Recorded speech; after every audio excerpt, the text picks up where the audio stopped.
ሰላም ጤና ይስጥልን የተወደዳችሁና የተከበራችሁ የጣና ቴሌቪዥን አድማጭ ተመልካቾቻችን እንደምን ዋላችሁ። ከጣና ቴሌቪዥን የታህሳስ 9 ቀን 2018 ዓ.ም የምሽት ጣና ዜናችን ተጀምሯል። ዜናዎቹን እየመራው መራሰፋ አብራችሁ ቆያለሁ። በቅድሚያም አርዕስተ ዜናዎቹን እናስቀድማለን። የአማራ ፋኖ ከቀትር በኋላ ታላላቅ ድሎችን ተቀዳጅቷል። የወረዳዋን ከተማ ነጻ ያወጣባትን የተጋድሎ ድል ጨምሮ የብልጽግናው ሰራዊት ዋና አዛዡንም እርምጃ የወሰደበትን በድል የታጀበ ተጋድሎ አድርጓል። የወሎውና የጎንደሩ ተጋድሎ ዝርዝር መረጃ በዜናችን ቀዳሚው የግንባር መረጃ ነው፣ ተሰሙታላችሁ። የአማራ ህዝብ የሉና ትግል ህዝባዊነቱን አስጠብቆ ቀጥሏል።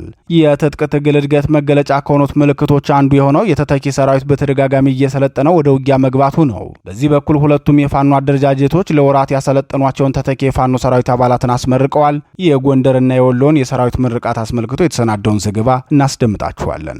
ንጹሃንን በመግደልና የህዝብን ሀብት በማውደም የጦር ወንጀል መፈጸምን ዋና የጦርነት ስልቱ ያደረገው የብልጽግናው ሰራዊት በጎጃምና በሸዋ የፈጸመውን የጦር ወንጀል የሚያጋልጡ መረጃዎች ወጥተዋል። የጣና ቴሌቪዥን የምሽት ዜናችን በዚህ ጉዳይ የተጠናቀረውን ዘገባ ያስደምጣችኋል። በአማራ ምሁራንና ፖለቲከኞች ላይ የሐሰት ክስ የመሰረተው የብልጽግናው ስርዓት በእናቶ ዮሐንስ ቦያለውና አቶ ክርስቲያን ታደለ ላይ ያዘጋጀው የሐሰት ምስክር አወዛጋቢ ሆኗል። ከመጋረጃ ጀርባ ሆኖ ምስክር ይሰጣል የተባለው ግለሰብ ከፍትህ ሚኒስቴር መስሪያ ቤት ሆኖ ድምጹን በቅጅ ማሰማቱ ተረጋግጧል። ዜናችን በዝርዝር የሚያስደምጣችሁ ይሆናል፣ ተሰሙታላችሁ። በክልሎች እየገባ ቀውስ መፍጠርና የጦር ወንጀል መፈጸም ዋና መገለጫው የሆነው የብልጽግናው ስርዓት በጋምቤላ ክልል የተፈጠረውን ቀውስ ምክንያት በማድረግ ሰራዊቱን ወደ ክልሉ አስገብቷል። አሁናዊ ሁኔታው ቀውሱ የበረታበት የጋምቤላ ክልል እየተፈጸመ ያለውን ጉዳይ በዝርዝር አሰናድተነዋል፣ ይደመጣል።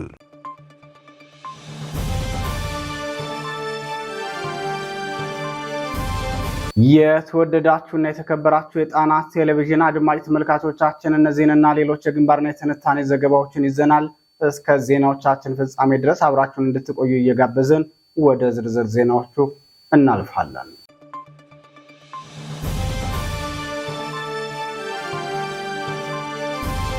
ወደ ቀዳሚው ዜናችን አመራን።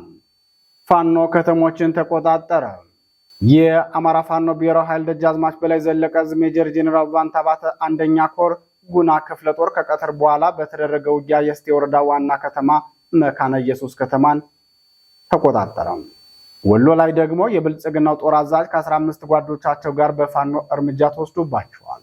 የጉና ክፍለ ጦር እስቴ ደንሳ ብርጌድ ዛሬ ከብልጽግናው ሰራዊት ጋር ባደረጉት ትንቅንቅ በተደጋጋሚ ጊዜ እየገቡ ስኬታማ ኦፕሬሽን የሚፈጽሙባትን መካነ ኢየሱስ ከተማን ተቆጣጥረዋል።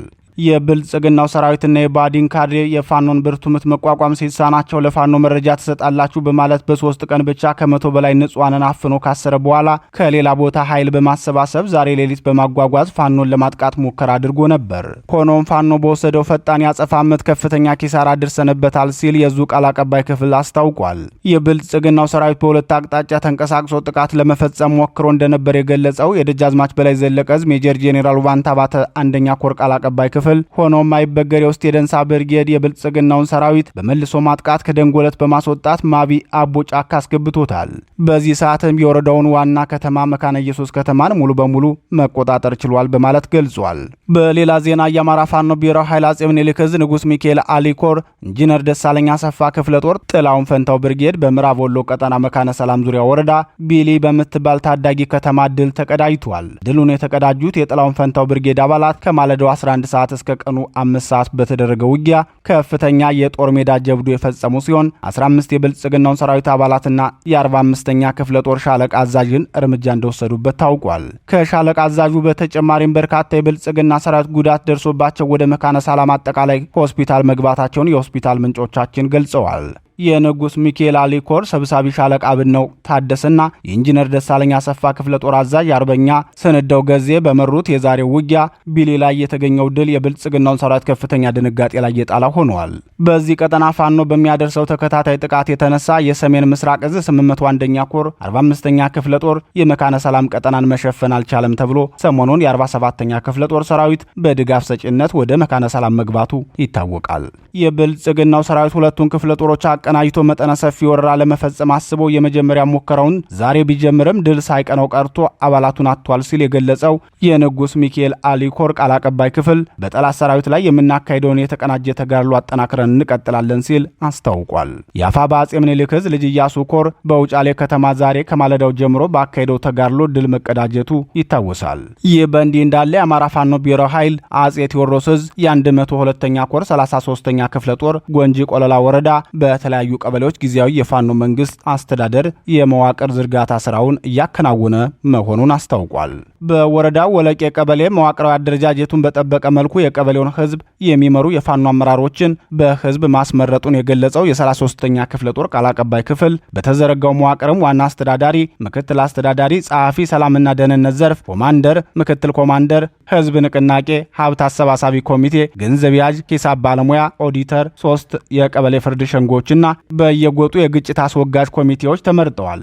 በተጨማሪም ለቀበሌው ማህበረሰብ አጠቃላይ በወቅታዊ ጉዳዮች ላይ የግንዛቤ ማስጨበጫ መስጠትና ውይይት ማድረግ ችለናል ሲል ገልጿል።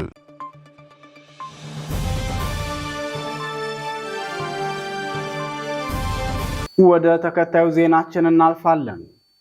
አፋድ ጎንደር ላይ፣ አፋባ ወሎ ላይ አዳዲስ ሰራዊት አስመረቁ። የአማራ ፋኖ ህዝባዊ ድርጅት ጎንደር ጠቅላይ ግዛት ዕዝ አንበሳው ጋይንት ክፍለ ጦር ለወራት ያሰለጠናቸውን የፋኖ አባላት አስመርቋል። የአማራ ፋኖ ብሔራዊ ኃይል አጼ ምኒልክ ዕዝ በበኩሉ የደጋው መብረቅ ኮር ለወራት ያሰለጠናቸውን ሰራዊት ዛሬ አስመርቋል። በአርበኛ አስገዶም ውበቱ የሚመራው ያስቻለው ደሴ ብርጌድ በአንድ ወር ልዩነት ለሁለተኛ ጊዜ አዳዲስ የሰራዊት አባላትን አሰልጥኖ ያስመረቀ ሲሆን በቀጣይም ተከታታይ ስልጠናዎችን በመስጠት የአማራን ህዝብ የህልውና ትግል በጠንካራና ወታደራዊ ዲሲፕሊን በተላበሰ ሰራዊት እንመራዋለን ሲል አስታውቋል። የብርጌዱ ዋና አዛዥ አርበኛ አስገዶም አክሎም የአማራ ህዝብ የህልውና ትግል መዳረሻ ግቡ የአማራ ህዝብ ክብር፣ ህልውናና የስልጣን ጥያቄውን በበቂ መጠን ማስረከብ ነው። ለዚህ ደግሞ የሰለጠነ የውጊያ ዓላማው የገባው አማራዊ የአሸናፊነት ስነ ልቦና የተላበሰና ለህልውና ትግሉም ታማኝ የሆነ ሰራዊት በመፍጠር ነው። ለዚህ ደግሞ በተከታታይ የሰራዊት ስልጠናን በስኬት እያካሄድን ነው ብሏል። ተከታታይ የግዳይ ስምሬቶችን በብቃት የተወጣው ያስቻለው ደሴ ብርጌድ ሰሞኑን ያስመረቃቸው የሰራዊት አባላት ደግሞ የብርጌዱንና የክፍለ ጦሩን የሰራዊት አቅም ከማሳደግም ባለፈ የህልውና ትግሉን ተተኪ ሰራዊት በየጊዜው እየተቀላቀሉት መሆኑን ያስመሰከረ መሆኑን አርበኛ አስገዶም ጨምሮ ገልጿል። ይህ በእንዲህ እንዳለ የአማራ ፋኖ ብሔራዊ ኃይል አጼ ምኒልክ ዕዝ የደጋው መብረቅ ኮር ለበርካታ ወራት ሲያሰለጥናቸው የቆዩትን የፋኖ ታጋዮች አስመርቋል። የደጋው መብረቅ ኮር ያስመረቃቸው የሰራዊት አባላት ለአራተኛ ዙር የሰለጠኑና ለበርካታ ወራት ስልጠና ላይ የቆዩ መሆናቸውን የኮሩ ቃል አቀባይ ክፍል አስታውቋል። ለበርካታ ወራት ሲሰለጥኑ የነበሩ የእግረኛ ሰራዊት አባላት በደማቅ ትርኢት ሰልፍ ታጅበው ተመርቀዋል ሲል የገለጸው የደጋው መብረቅ ኮር ቃል አቀባይ ክፍል በምረቃ ስነ ስርዓቱ ላይ የኮሩና የአንሻ ሳይድ ክፍለ ጦር ከፍተኛ አመራሮች ተገኝተው ንግግር አድርገዋል። የኮሩ ምክትል ዘመቻ መምሪያ አርበኛ ጨለፍ ተስፋው እናንተ የአማራ ህዝብ ሰራዊት ናችሁ። በአማራ ህዝብ ላይ የተጋረጠውን ዘር ተኮር ስርዓታዊ አደጋ የደቀነውን ስርዓት አከርካሪውን ሰብራችሁ የህዝባችሁን ህልውና ማስከበር ይጠበቅባችኋል ሲል መልእክቱን አስተላልፏል። የአማራ ህዝብ ከፈጣሪው በታች ከእናንተ መዳፍ ሰላሙን እንድትሰጡትና ህልውናውን እንድታስጠብቁለት ተስፋ አድርጓል ሲል ለተመራቂዎች መልእክቱን የሚያስተላልፈው አርበኛ ጨልፍ ተወደደም ተጠላም እኛ አማራዎች መዳኛ መንገዳችን ክንዳችን ላይ ያለው ነፍጣችን ነው። ገዳዮቻችን በራፋችን ድረስ መጥተው በከፈቱብን ጦርነት ተገደን ነፍጣችንን እናነሳ ዘንድ አድርገውናል። ለዚህ ደግሞ መሰልጠን፣ መታጠቅና ዘመኑ የሚዋጀውን ሆኖ መገኘት ይጠበቅብናል። ያለን አማራጭ አንድና አንድ ማሸነፍና ማሸነፍ ብቻ ነው ብለዋል።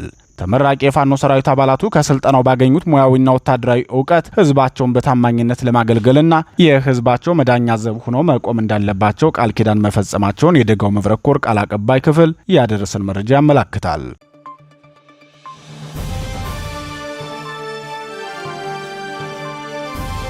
ዜናዎቻችን እንደቀጠሉ ናቸው።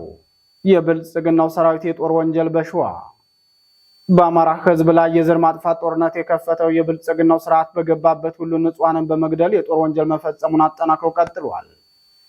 በሸዋ ጠቅላይ ግዛት የ8 ዓመት ህፃን ልጅ ከነወላጆቹ በግፍ ሲገርላቸው፣ በጎጃም ጠቅላይ ግዛት ደግሞ 4 አርሶ አደሮችን በግፍ በመግደል ተመሳሳይ የጦር ወንጀል ፈጽሟል።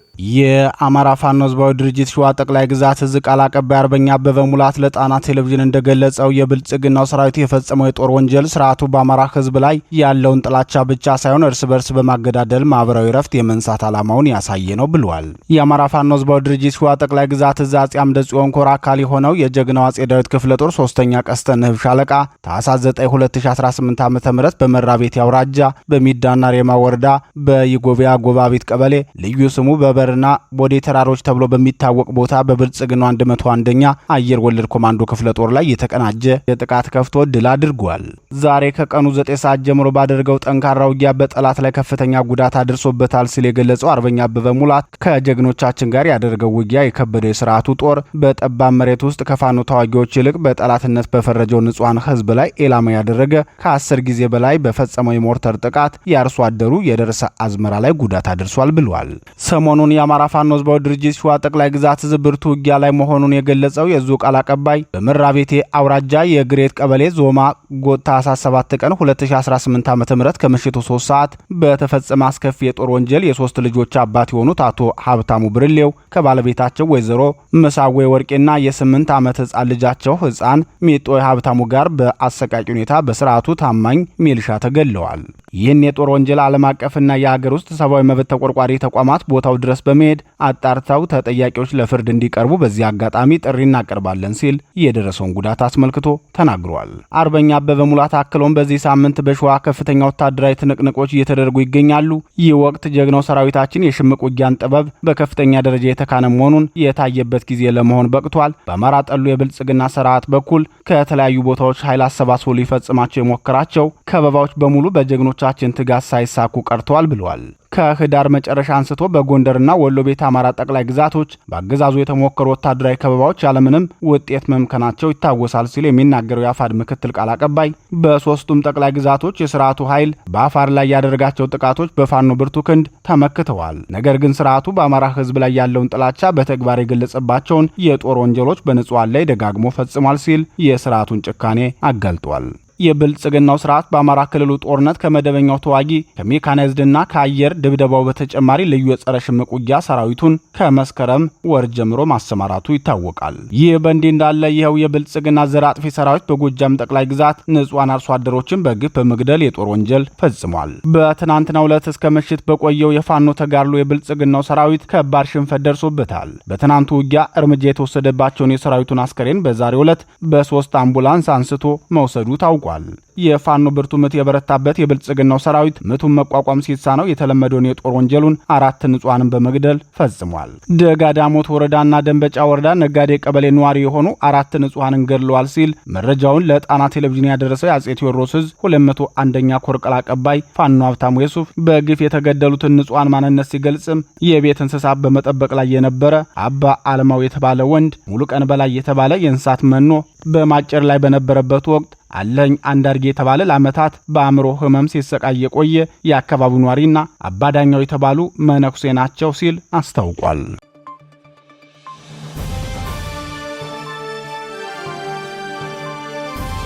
ክቡራትና ክቡራን የጣና ቴሌቪዥን አድማጭ ተመልካቾቻችን የታኅሳስ 9 ቀን 2018 ዓ.ም የምሽት ጣና ዜናችን አሁንም እንደቀጠለ ነው።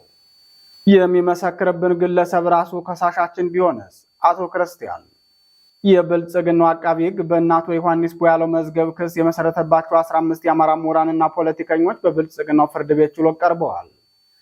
በችሎቱም አቃቢ ሕግ አንድ ምስክር ከመጋረጃ ጀርባ ሆኖ ቃሉ እንዲሰማልኝ ማለቱን ተከትሎ ተከሳሾች ቅሬታቸውን አቅርበዋል። የአቃቢ ሕጉን ምስክር አስመልክቶ ተከሳሾቹ ብይኑን ተቃውመው ለብልጽግናው ጠቅላይ ፍርድ ቤት ይግባይ ቢሉም የብልጽግናው ጠቅላይ ፍርድ ቤት የስር ፍርድ ቤቱን ብይን አጽንቶ የአቃቢ ሕግ ምስክር ተሰምቷል። ቀደም ሲል በነበረው የፍርድ ቤቶች አሰራር ከመጋረጃ ጀርባ የሚመሰክረው ግለሰብ እንዳይታይ ችሎት ውስጥ ጊዜያዊ መጋረጃ ይዘረጋል። ሁለቱ ተከራካሪ ወገኖችን በቀጥታ ጥያቄ እንዲጠይቁ ይደረጋል። ይህ አሰራር በአዲስ አበባ ሁከትና ብጥብጥ አስነስታቸዋል በሚል የአሁኑ የአፋር ሊቀመንበር አርበኛ እስክንድር ነጋና ሌሎች ሌሎች እስክንድር ጓደኞች በተከሰሱበት ወቅት በግልጽ ተግባራዊ ተደርጎ እንደነበር ይታወሳል። በእናቶ ዮሐንስ ቦያለው መዝገብ ግን ከመጋረጃ ጀርባ ይመሰክራል የተባለው የአቃቢ ሕግ ምስክር እንደዚህ ቀደሙ በችሎት መጋረጃ ተዘጋጅቶ ሳይሆን ምስክሩ የት እንዳለ ሳይታወቅ ድምፁ ችሎት ውስጥ በማይክራፎን እንዲሰማ ብቻ ተደርጓል። ተከሳሾቹ በበኩላቸው ድምፁ የተፈጥሮ ሰው ሳይሆን የሰው ሰራሽ አስተውሎት ኤአይ ሊሆን ይችላል በሚል ተቃውመውታል። ምስክሩ ሰው ነው ቢባል እንኳን የትና ከማን ጋር ሆኖ የምስክርነት ቃሉን እየሰጠ እንደሆነ አይታወቅም። ቃለ መሐላ አስፈጽሟል ወይ? ሌላ ቦታ ሆኖ የሚሰጥ ከሆነ ከችሎቱ ቁጥጥር ውጭ ሆነ ማለት አይደለም ወይ?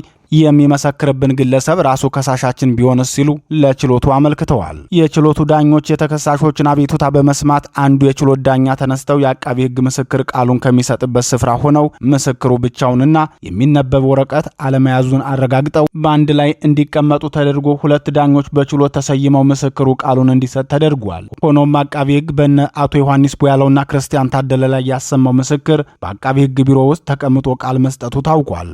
አቃቢ ሕግ ከ17 በላይ ምስክሮችን ያሰማ ሲሆን ሁሉም ምስክሮች የብልጽግናው መከላከያ ሰራዊትና የብልጽግናው ፌዴራል ፖሊስ አባላት ናቸው። በዛሬው ዕለት የቀረበው ምስክር ከየትኛው ኃይል ተመልምሎ የመጣ እንደሆነ የታወቀ ነገር የለም። በብልጽግናው የፌዴራል ከፍተኛ ፍርድ ቤት ልደታ የህግ መንግስትና የጸረ ሽብር አንደኛ ወንጀል ችሎት ጉዳያቸው እየታየ በሚገኘው የአማራ ምሁራንና ፖለቲከኞች አቶ ዮሐንስ ቦያለውና በአቶ ክርስቲያን ታደለ የክስ መዝገብ 16 ተከሳሾች ውስጥ የቀድሞው የኢትዮጵያ ዜጎች ለማህበራዊ ፍትህ ኢዜማ ፓርቲ ሊቀመንበር የነበሩት ዶክተር ጫኔ ከበደ፣ የአዲስ አበባ ምክር ቤት አባልና የሲቪል ሰርቪስ ዩኒቨርሲቲ መምህር ዶክተር ካሳ ተሻገር እና መርጌታ በላይ አዳሙ ይገኙበታል።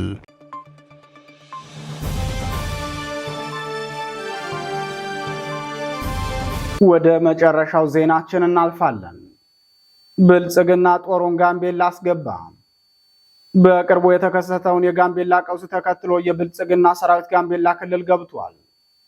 የብልጽግና ሰራዊት ወደ ክልሉ ሲገባ የክልሉ ርዕሰ መስተዳድር በደብዳቤ አለመጠየቃቸው ታውቋል። ከ2 ዓመት በፊት የብልጽግና ጦር ወደ አማራ ክልል የገባው በቀድሞ ርዕሰ መስተዳድር ይልቃል ከፋለ ጥያቄ አቅራቢነት እንደነበር ይታወቃል። ክልሉ ዛሬ ረፋዱ ላይ ባወጣው መግለጫ የፌዴራል ፖሊስና የመከላከያ ሰራዊት ክልላችን ገብቷል። በክልሉም ከፌዴራል ፖሊስና ከመከላከያ ሰራዊት በስተቀር የጦር መሳሪያ ይዞ በሚገኝ ማንኛውም ግለሰብ ላይ እርምጃ እንዲወሰድበት ወስነናል ብለዋል።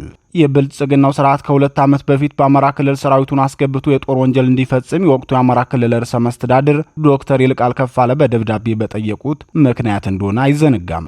ጋምቤላ ክልል የተቀሰቀሰውን ቀውስ ተከትሎ የብልጽግና ሰራዊትና የፌዴራል ፖሊስ ወደ ክልሉ መግባቱን የክልሉ ፕሬዝዳንት አለሚቱ ኡሙድ ተናግረዋል። ርዕሰ መስተዳድሯ ወይዘሮ አለሚቱ አስተያየታቸውን ሲቀጥሉም በክልላችን የጸጥታ ችግር ተፈጥሮ ነበር። የግጭቱ ምክንያት ደግሞ አንድ የፖሊስ አዛዥ በመገደሉ ምክንያት ነው። አዛዡ ከመገደሉ በፊትም የጸጥታ ችግሮች በአካባቢው ሲፈጠር ነበር ሲሉ አስታውሰዋል። ይሁን እንጂ ከግድያው በኋላ አካባቢው ሰላም የነበረ ቢሆንም አንዳንድ አካባቢዎች ላይ የተለያዩ የተኩስ ድምጾች ሲሰሙ ነበር። በክልሉ የተነሳው ግጭት አሁን ላይ እየተረጋጋ የከተማው እንቅስቃሴም ሰላማዊ መሆኑንና በከተማው የሚያሰጋ ነገር የለም ሲሉ ወይዘሮ አለሚቱ ቢናገሩም አሁንም ግን ክልሉ እንዳልተረጋጋ የጣና ቴሌቪዥን ምንጮች ተናግረዋል። ግጭቱን ለማረጋጋትና የከተማውን ሰላም ለመጠበቅ ወደ ክልሉ የብልጽግና ሰራዊትና የፌዴራል ፖሊስ መግባቱን የተናገሩት አለሚቱ ከዚህ በተጨማሪ አንዳንድ አካባቢዎች ላይ ችግሮች መኖራቸውን ተናግረዋል። በእነዚህ ቦታዎች ያሉትን ቀውሶች ሰላም ለማስፈን እየተሰራ መሆኑንም ርዕሰ መስተዳድሯ ገልጸዋል። የጋምቤላ ክልል ትናንት ምሽት በወጣው መግለጫ በቁጥር ያልገለጻቸውን ሰዎች በቁጥጥር ስር መዋሉን አስታውቋል። ይህም ብቻ ሳይሆን ከጸጥታ አካላት ውጭ የጦር መሳሪያ የያዘ ግለሰብ ወይም ቡድን አስፈላጊ ሲል የጠራው እርምጃ እንደሚወሰድ አስጠንቅቋል። በቀድሞው የአማራ ክልል ርዕሰ መስተዳድር ይልቃል ከፋለ ጥያቄ አቅራቢነት ወደ ክልሉ የገባው የብልጽግናው ሰራዊት ከ30 ወራት በላይ ቆይተው ከ10 ሺህ በላይ ንጹሐንን ሲገድል በመቶ ሺዎች የሚቆጠሩትን አፈናቅሏል። ከ5000 የሚበልጡ ሴቶችም በዚሁ ሰራዊት መደፈራቸውን ዓለም አቀፍ ሚዲያዎች ጭምር አጋልጠዋል። በዚህ መልኩ አማራ ክልል ውስጥ ቀውስ የፈጠረው የብልጽግናው ሰራዊት በጋምቤላ ክልል ገብቶ ሊፈጽም የሚችለውን ተመሳሳይ ቀውስና እልቂት ሊሆን እንደሚችል ከሰራዊቱ ባህሪ በመነሳት አስተያየታቸውን የሰጡ ተንታኞች ተናግረዋል። በአሁኑ ሰዓትም በጋምቤላ ክልል ከፍተኛ የሰዎች መፈናቀል፣ እስር፣ ግድያና ድብደባ እየተፈጸመ መሆኑን የጣና ቴሌቪዥን ምንጮች አስታውቀዋል።